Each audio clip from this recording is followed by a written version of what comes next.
성경은 세상의 처음 시작과 세상의 마지막 날에 대하여 기록하고 있습니다. 처음 시작을 창세기가 말씀하고 있다면 마지막 때의 일은 요한계시록에 기록하고 있습니다. 특히 마지막 때의 일들은 요한계시록에만 기록된 것이 아니라 구약 성경에서는 에스겔서와 다니엘서 또 소선지서 가운데 스바냐와 스가랴서에도 묵시를 담고 있습니다. 또 신약 성경 중에는 베드로 후서와 유다서, 데살로니가 전 후서가 종말론적인 주제를 다루고 있습니다. 이 모든 책들이 다 묵시적인 내용, 마지막 때의 일들을 굉장히 상징적으로 기록들을 하고 있습니다만은 이 마지막 날에 관한 예언의 말씀 중에서 가장 중요한 말씀이 오늘 본문에 담고 있는 마태복음 24장의 말씀이라고 할 수 있습니다. 그 이유가 뭘까요? 주님께서 하신 말씀이잖아요. 그렇다고 해서 선지자들을 통해서 말씀하고 있는 이런 묵시의 내용들이 가짜라는 얘기가 아닙니다. 다 진리입니다. 다 진리이지만 그러나 하나님의 아들이신 예수님, 삼위일체 하나님 가운데 한 분이신 예수님께서 친히 마지막 때의 일들을 하신 말씀이기에 가장 정확한 말씀이라고 말할 수 있습니다. 자, 오늘 이 말씀의 처음 시작은 예수님께서 예루살렘 성전이 더 이상 성전의 역할을 감당하지 못하고 있는 것을 탄식하시면서 이 성전의 운명에 대해서 말씀을 하셨어요. 이 성전 건물이 언젠가는 누군가에 의해서 돌 하나도 돌 위에 남지 않고 무너뜨려질 것이다라고 말씀을 하신 겁니다. 여러분, 당시 성전 건물은 헤롯 대왕이 이 이스라엘 백성들로부터 환심을 얻기 위해서 엄청난 돈을 쏟아부어서 그것도 굉장히 장시간에 걸쳐서 이 성전을 보수를 한 겁니다. 그러니까 완전히 새로 지어진 성전은 아닙니다. 이 스룹바벨 때에 지어진 스룹바벨 성전을 개보수를 하고 또 어떻게 보면 리모델링이라고 하지만 거의 새롭게 지어지는 것만큼이나 많은 돈과 또 시간과 정성을 들여가지고 이 성전을 지었어요. 그래서 굉장히 웅장하고 굉장히 화려하고 아름다운 성전의 모습을 가지고 있었습니다. 그래서 이 성전을 헤롯 성전이라고도 부르고 제3성전이라고도 불렀는데 이 유대 속담에 보면은 헤롯 성전을 보지 못한 자는 아름다운 건물을 보았다고 말할 자격이 없다라고까지 얘기를 했습니다. 그러니까 이 성전이 얼마나 아름다웠다는 얘기입니까? 근데 오늘 이 성전의 모습에 압도당한 사람들이 있었어요. 바로 예수님의 제자들이었습니다. 늘 갈릴리, 나사렛, 주로 이 변방 지역으로 많이 예수님과 다녔던 이 제자들이 성전에 와서 이 성전의 아름다움과 그 위용을 바라보면서 입이 쫙 벌어진 거예요. 와, 아름답다, 아름답다. 아마 감탄사를 남발했을 것 같습니다. 근데 예수님께서 그들에게 아주 찬물을 확 끼얹어버리신 거죠. 얘들아, 이 성전이 아무리 크고 아름다워도 하나님이 이곳에 계시지 않으면 이건 이제 더 이상 성전이 아니야. 아버지의 기도하는 집인 이 성전을 사람들이 강도의 구별로 만들지 않았냐. 하나님이 떠나버린 성전이 무슨 성전이야. 이건 그저 하나의 건물일 뿐이야. 그러면서 하시는 말씀이 뭐예요? 이 성전이 무너질 것이다. 그것도 이 세대가 가기 전에 이 성전이 무너질 것이다. 이 세대가 가기 전이라고 하는 것은 제자들이 살아있는 당시에 이와 같은 일이 일어날 것을 말씀하고 계신 겁니다. 근데 이 성전이 무너진데 어떻게 무너지느냐? 돌 위에 돌 하나도 남지 않도록 완전히 회파될 것을 말씀하신 것이죠. 제자들은 주님의 이 말씀을 듣고 멘붕 상태에 빠졌을 겁니다. 이렇게 크고 웅장하고 이렇게 아름다운 성전이 왜 무너져? 어떻게 무너질 수가 있지? 어쩌면 주님의 말을 인정하고 싶지 않았을 거예요. 받아들이고 싶지 않았을 겁니다. 여러분들, 당시 유대인들에게 있어서 성전이 무너진다, 성전이 회파된다는 얘기는요, 곧 종말을 의미하는 것이었습니다. 그래서 제자들이 주님께 묻는 질문을 보면은, 주님, 그날이, 그때가 언제 옵니까? 라고 물었어요. 여기서 말하는 그때라고 하는 건 성전이 무너지는 때가 언제냐고 묻는 거죠. 성전이 어느 때에 무너지는 것입니까? 그러면서 묻기를 그 끝날이 언제 오느냐고 물었어요. 그 끝날이라고 하는 것은 종말을 의미하는 것입니다. 모든 것이 끝나는 마지막. 그래서 성전이 무너진다, 예루살렘이 무너진다, 이것은 세상의 끝이라고 생각을 했어요. 여러분, 예루살렘에서 나오신 예수님께서 그 건너편 감람산에 올라가셔서 예루살렘 성을 바라보고 앉아 계실 때 제자들이 조용히 다가와서 예수님께 물었습니다. 3절 하반절에 보면 어떤 때에 어느 때에 이런 일이 있겠습니까? 또 주의 임하심과 세상 끝에는 무슨 징조가 있사오리까? 하고 물었습니다. 제자들 역시 그때가 궁금했던 거죠. 대체 몇 날 며칠 날 이런 일이 생길까? 예루살렘 성전이 언제 무너질까? 그렇다면 세상의 끝날은 언제 오는 것인가? 그날이 임박했을 때 일어날 징조들은 어떤 것이 있는가? 하고 그날에 대한 궁금증을 가지고 예수님께 물었습니다. 이때 주님께서는 감추지 않으셨어요. 그때에 대한 주님의 입장을 분명히 밝히셨고 또 그때를 분별할 수 있는 징조들과 그리고 그때에 일어날 일에 대해서 상세하게 말씀해 주셨습니다. 자, 우리는 여기서 그때가 어느 때를 의미하는지를 좀 정확하게 알고 오늘 말씀 속으로 들어갈 필요가 있습니다. 제자들이 지금 주님께 묻고 있는 그때는 어느 때입니까? 예루살렘 성전이 무너지는 때죠. 또 유대인들이 생각하는 것처럼 그때는 마지막 때라고 생각을 하는 겁니다. 모든 것이 무너지는 때, 종말의 때를 묻고 있는 거죠. 그럼 예수님께서 말씀하고 있는 그때는 언제일까? 주님이 말씀하시는 그때는요, 지금이 종말이 아닐까? 주님께서 말씀하시는 종말의 징조들을 가지고 볼 때, 지금이 종말 아닌가? 지금이 그 마지막 때가 아닐까? 라고 생각할 수 있는 그때를 말하고 있는 것입니다. 여기서 한 걸음 더 나아가면 주님께서 말씀하시는, 주님이 재림하시는 그날, 인류가 심판을 받게 되는 마지막 그날을 의미하는 것이기도 합니다. 이 두 가지 의미를 다 포함하고 있습니다. 자, 이 관점에서 우리는 그때에 대하여 알아볼 필요가 있어요. 자, 오늘 주님께서 그때에 대한 자기 입장을 밝히실 때 분명히 말씀하신 것이 있습니다. 그때는 나도 모른다. 천사들도 모른다. 그때는 오직 하나님 아버지만이 아신다고 말씀하셨어요. 36절 말씀 같이 보실까요? 36절 말씀 보면 시작. 그러나 그날과 그때는 아무도 모르나니 하늘의 천사들도 아들도 모르고 오직 아버지만 아시느니라. 그런데 여러분, 그날을 안다는 사람들이 있습니다. 몇 날 며칠 날 이 세상에 끝이 온다. 여러분, 이거 진짜입니까? 가짜입니까? 가짜입니다. 왜냐하면 예수님께서 말씀하셨잖아요. 그날 그 시와 그 때는 오직 하나님 아버지만이 아신다 그랬어요. 하나님의 아들이시고 삼위일체 하나님 가운데 한 분이신 예수님 자기 자신도 나는 그거 모른다고 분명히 말씀하셨습니다. 근데 한낱 인간이 안답니다. 그 날과 그 날짜와 그 시각까지 정확하게 안다고 얘기를 합니다. 그래서 사람들로부터 주목을 받아요. 또 자기를 따르는 사람들을 거느리기도 합니다. 그런데 다 가짜입니다. 심지어는 교회 다니는 사람들조차도 그와 같은 말에 미혹당하고 현혹이 돼서 오늘의 현실을 부정하고 그런 사람들을 따르는 사람들도 생기잖아요. 왜 그렇습니까?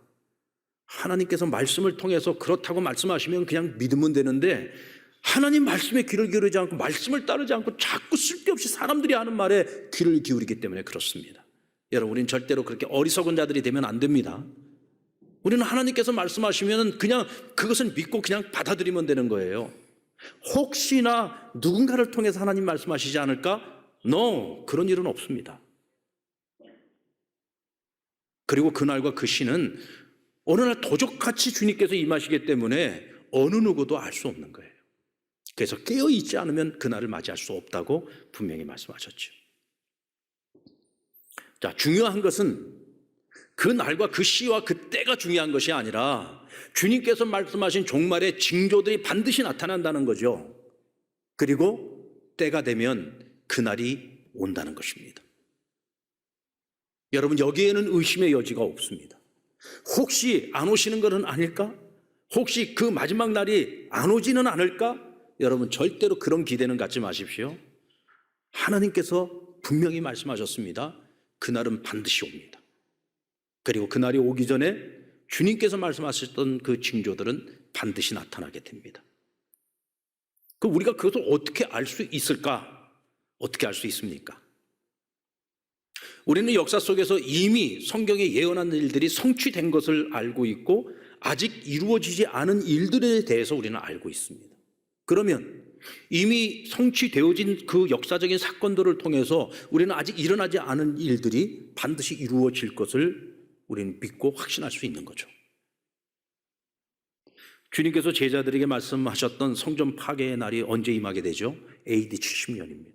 그러니까 주님께서 십자가에 달리시고 부활 승천하시고 난 후에 몇 년 있다가 일어난 일이에요? 계산해 보시면 되잖아요. 한 36년에서 37년 그 어간에 일어난 일이라고 볼 수 있죠. 그러니까 제자들이 살아있을 때에 그들의 시대에 일어난 사건이라고 보시면 됩니다. 주님께서 말씀하시지 않았습니까? 이 세대가 가기 전에 그 일이 일어날 것이다. 그 아름다운 그 웅장했던 헤롯 성전이 여러분 예수님 말씀하신 그대로 돌 위에 돌 하나 남지 않고 완전히 회파됩니다. 로마의 티투스 장군이 이 예루살렘의 마지막 저항 세력과 마지막 전쟁을 벌이는데 이 예루살렘 이 성벽이요 난공불락의 성벽이었습니다. 너무 많은 시간이 걸렸어요. 그래서 사실은 로마 군사들도 너무 많은 사람들이 죽었어요. 그러면서 아주 그냥 이를 갈면서 이 예루살렘 성을 함락시키기 위해서 토성을 쌓습니다. 토성을 쌓아가지고 성을 밟고 예루살렘을 넘어가가지고 예루살렘을 침략시킨 거예요. 그러니까 아니 악에 받칠 대로 받쳐 있었던 거죠. 그래서 예루살렘 성벽을 전부 허물어버리고 나중에는 예루살렘 안에 있던 성전을 완전히 회파시키는데 돌무더기 위에 돌 하나 남지 않도록 완전히 회파시켜버린 겁니다. 예수님이 말씀하신 그대로 이루어진 거죠. 역사가 요세푸스는 이 사건을 이렇게 기록하고 있어요. 예루살렘 성이 함락되기 직전까지 예루살렘 완전히 고립된 성이었다. 수로가 막히고 또 물자가 들어갈 수 있는 보급로가 완전히 다 차단됩니다. 먹을 식량이 없었어요. 그래서 그 안에서 아사자들이 늘어나는데 너무 많은 사람들이 죽은 시체가 질비해서 이 시체를 어떻게 감당할 수가 없었다고 얘기를 합니다. 심지어는 어미가 어린 자식을 잡아먹는 상황까지 가게 됩니다. 한마디로 말해서 아비규환이죠. 생지옥이었던 겁니다. 성이 함락되면서 죽은 유대인의 숫자가 110만 명이었고 포로로 끌려간 자들의 수가 9만 7천 명이었다고 기록하고 있습니다. 여러분 이건 아주 살아있는 생생한 기록입니다. 역사학자의 기록이에요. 28절 말씀에 보면은 예수님이 이런 말씀을 하셨어요. 주검이 있는 곳에는 독수리들이 모일 것이다. 굉장히 상징적으로 말씀하신 건데 이 독수리는 무엇을 의미하는 것이냐? 로마 군대의 깃발에 새겨져 있는 것이 독수리의 문장이잖아요. 예수님께서는 로마의 군대가 예루살렘 성을 함락시키고 예루살렘 성전을 완전히 회파시키고 난 후에 로마 군대의 상징적인 독수리 깃발이 그 성벽에 무너진 돌무더기 위에 꽂히고 펄럭일 것을 주님께서는 다 보고 계셨던 겁니다. 그리고 그 예언이 그대로 성취된 거죠. 자, 그런데 이 사건이 있기 이전에 예수님 시대 그 이전에 이미 다니엘을 통해서 하나님께서 말씀하셨던 예언이 성취된 사건이 있었습니다. 그것을 징표로 주님께서 말씀을 해주셨어요. 15절 말씀을 같이 한번 읽어볼까요? 15절 시작. 그러므로 너희가 선지자 다니엘이 말한 바 멸망이 가증한 것이 거룩한 곳에 선 것을 보거든. 멸망이 가증한 것이 거룩한 곳에 선 것을 보거든. 16절에 보면 그때 유대에 있는 자들은 산으로 도망할지어다 그랬습니다. 이 사건은 굉장히 상징적인 사건이에요. 여러분 다니엘은 선지자는 아니었습니다. 원래 행정 관료죠. 바벨론의 행정 관료였습니다. 그러나 하나님께서는 그에게 선지자적인 예언을 주셨어요. 그 예언 가운데 하나가 뭐였느냐면 멸망에 가증한 것이 거룩한 곳에 서게 될 것이라는 말씀이었습니다. 그런데 이 사건이 언제 성취되느냐? 기원전 168년에 헬라 제국이 세계를 지배하고 있을 때 당시 헬라 제국의 수리아 왕이었던 안티오쿠스 에피파네스라는 사람이 군대를 이끌고 예루살렘을 함락시킵니다. 그리고 성전 안에 들어가서 성전의 제단을 다 헐어버려요. 그리고 이곳에 제우스 신상을 세웁니다. 우상 신상을 세운 거죠. 제우스 신상을 세우고 성전에서 돼지를 잡아가지고 돼지의 피로 제사를 드립니다.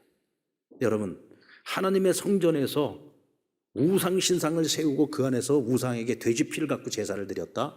이것은 하나님을 멸시하는 일, 조롱하는 일이고 유대인들을 멸시하고 조롱하는 일이죠. 유대인들의 입장에서 보면 가장 치욕적인 사건인 거예요. 멸망에 가증한 일이었던 겁니다. 다니엘이 예언했던 것이 BC 168년에 이와 같이 그대로 이루어진 거예요.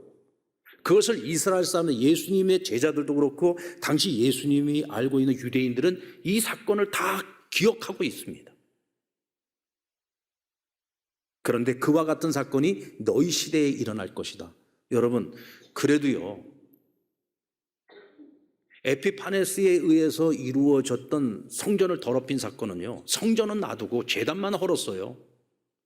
하지만 로마 제국에 의해서 예루살렘이 멸망할 때에는 성전 자체가 완전히 사라져버린 겁니다. 오늘날까지도, 아직까지도 성전은 재건되지 못했잖아요. 성전은 완전히 사라졌습니다. 이제 더 이상 하나님께서는 성전이 필요 없는 거예요. 이제는 누가 성전입니까? 우리를 죄에서 구원해 주신 예수 그리스도가 성전이고 그 예수님을 우리 안에 모시고 살아가는 이 땅의 모든 그리스도인들이 성전이 된 겁니다. 할렐루야. 이제는 더 이상 눈에 보이는 유형의 성전이 필요 없어진 거예요. 자, 그렇다면 오늘 이 때를 살아가고 있는 그리스도인, 오늘 저와 여러분들은 역사 속에서 성경의 말씀들이 어떻게 이루어졌는지를 다 알고 있는 우리들의 입장에서 볼 때 아직 이루어지지 않은 마지막 때에 일어날 징조들과 주님께서 말씀하신 그 마지막 그때를 우리는 향해서 살아가고 있죠. 그렇다면 지금 이 때를 살고 있는 우리는 어떤 모습으로 살아가야 될까? 그리고 주님이 말씀하신 그 마지막 때의 일들을 우리가 어떻게 받아들여야 될까? 여러분, 어떻게 받아들여야 될까요? 이건 내가 받아들이고 안 받아들이고의 문제가 아니라 이건 믿어야만 하는 것입니다. 자, 그렇다면 이제 그때를 향하여 살아가고 있는 오늘 우리에게는 이 때를 어떻게 살아가야 될지에 대한 숙제가 남습니다. 그러면 분명한 것은 지금 종말의 징조들은 계속해서 보여지고 나타나고 있고 그때는 더 빠른 속도로 지금 우리 앞에 다가오고 있다면 지금 이 때를 살고 있는 우리는 어떤 모습으로 살아가야 될까? 여러분, 징조들이 보일 때 이것이 끝이라고 말하는 사람들이 있다면 믿지 마십시오. 그것은 끝이 아니라 시작입니다. 아멘. 그것은 끝이 아니라 시작입니다. 그 끝이 우리 앞에 다가오고 있는 것은 사실이지만 우리 믿는 자들은 이 끝 앞에서 시작을 해야 되는 것입니다. 무엇을 시작하느냐? 우리는 주님을 맞이할 준비를 시작해야 돼요. 주님을 맞이할 준비라고 하는 것이 무엇입니까? 복음 전하는 일이죠. 주의 말씀을 붙잡고 살아가는 일이죠. 고난과 환난과 핍박이 찾아온다면 끝까지 견뎌내는 일을 우리가 이제부터 시작해야 되는 것입니다. 아멘입니까? 어쩌면 우리가 지금까지 그냥 세상을 살아가면서 우리가 그리스도인으로 신앙인으로서 살아가고 있지만 그저 생활인으로서의 삶에 더 치중하고 살아왔어요. 그냥 먹고 사는 일에 더 많이 치중하고 살아왔습니다. 세상에서 성공하고 출세하는 것에 우리가 더 치중하고 살아왔습니다.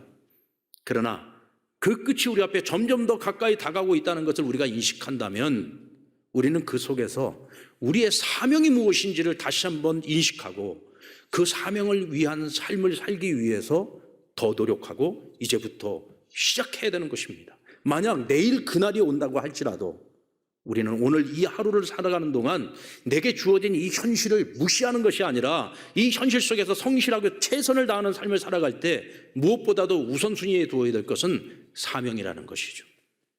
사명을 위한 삶을 살아가야 됩니다. 그리고 주님께서 말씀하십니다. 깨어 있어야 된다. 깨어 있어야 된다. 42절 말씀에 보면 그러므로 깨어 있으라. 어느 날에 주가 임할는지 너희가 알지 못함이라. 주님께서는 도적과 같이 오신다고 했습니다. 세상의 마지막 그때는 도적과 같이 임합니다. 예고하고 오지 않습니다. 어쩌면 우리가 설마 하고 있을 때 올 겁니다. 어쩌면 우리가 야 너무 행복해 주님이 더디 오셨으면 좋겠어 하는 그때에 올지도 모릅니다.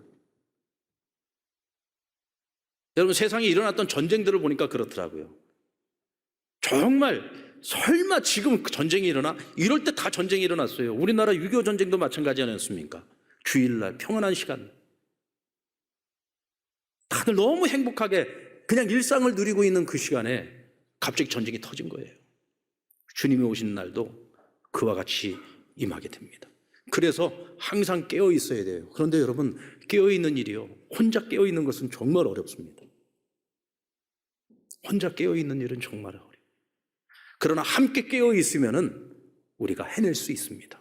함께 깨어 있으면은 끝까지 견뎌낼 수가 있습니다.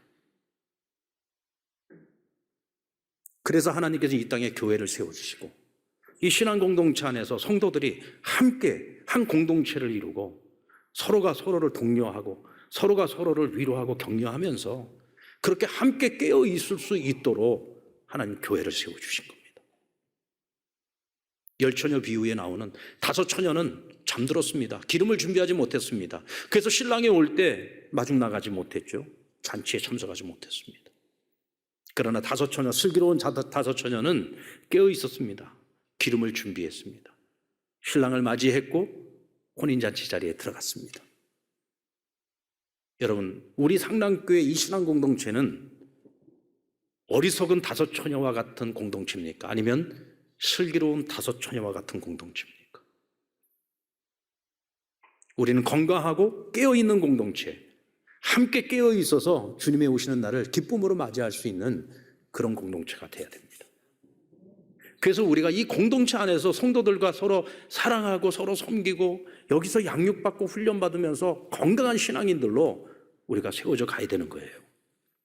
여러분들, 오늘 우리 주보의 맨 앞에 앞면에 보면 그때와 이때 우리 설교 제목이 나오고 오늘 설교의 이미지가 나와 있죠. 절벽이 있고 한 사람이 위에서 올라오려고 하는 사람을 손을 붙잡아서 끌어올려주고 있습니다. 이 이미지 속에는 함께라는 의미가 담겨져 있습니다. 여러분, 우리가 함께 할 때 우린 깨어 있을 수 있습니다.